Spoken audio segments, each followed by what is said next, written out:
বুঝতেছিলাম যে একটা বিড়াল কবে পাবো।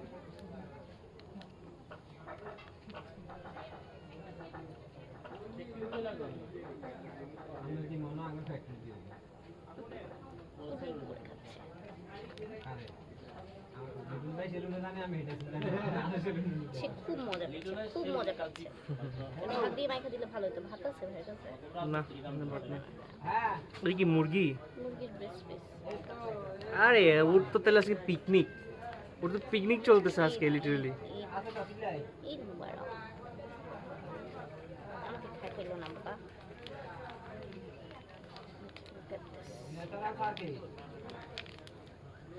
প্যাকেটটার নামটা দেখা যাইতেছে না তো, পুরো দেখা যায় মতো বড়